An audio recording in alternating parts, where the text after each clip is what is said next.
மத்திய உள்துறை அமைச்சர் அமித்ஷாவின் அம்பேத்கர் குறித்த கருத்து சர்ச்சையாகி இருக்கக்கூடிய சூழ்நிலையில் காஞ்சிபுரத்தில் விசிகவினர் சாலை மறியலில் ஈடுபட்டிருக்கிறார்கள். தொடர்பான விவரங்களை களத்திலிருந்து தருவதற்காக செய்தியாளர் பூபாலன் இணைப்பில். பூபாலன், உங்கள் விவரம்.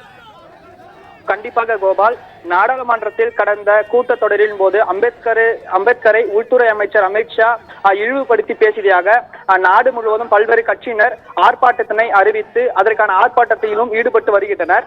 அந்த வகையில் விடுதலை சிறுத்தை கட்சியினர் இன்று தமிழகம் முழுவதும் ஆர்ப்பாட்டத்தில் ஈடுபட்டு வருகின்றனர். இந்த நிலையில் காஞ்சிபுரத்தில் விசிக கட்சியினர் தாலுகா அருகே 100க்கும் மேற்பட்டோர் பாஜக அரசை கண்டித்து அம்பேத்கரை இழிவுபடுத்தி பேசிய கூறி அமித்ஷாவை கண்டித்து அவரை பதவி விலக வேண்டும் என பல்வேறு கோஷங்களை அமைதியான முறையில் போராட்டத்தில் ஈடுபட்டு வந்த நிலையில் திடீரென்று விசிகவினர் தற்போது தாலுகா ஆபீஸ் எதிரே உள்ள காமராஜர் சாலையில் சாலை மறியலில் ஈடுபட்டு வருகின்றனர். அப்போது திடீரென்று விசிக கட்சியினர் அமித்ஷாவின் உருவ பொம்மையை கொண்டு வந்து பெட்ரோல் ஊற்றி தீயிட்டு கொளுத்தி தங்கள் காலணிகள் மூலம் அந்த உருவ பொம்மையின் மீது அடித்து கண்டனத்தை தெரிவித்து வருகின்றனர்.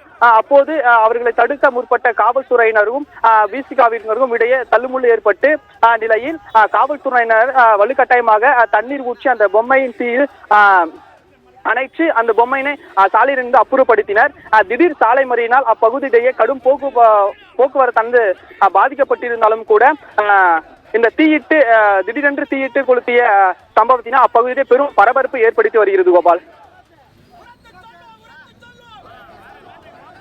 பூபாலன், உங்கள் கள விவரங்களுக்கு நன்றி.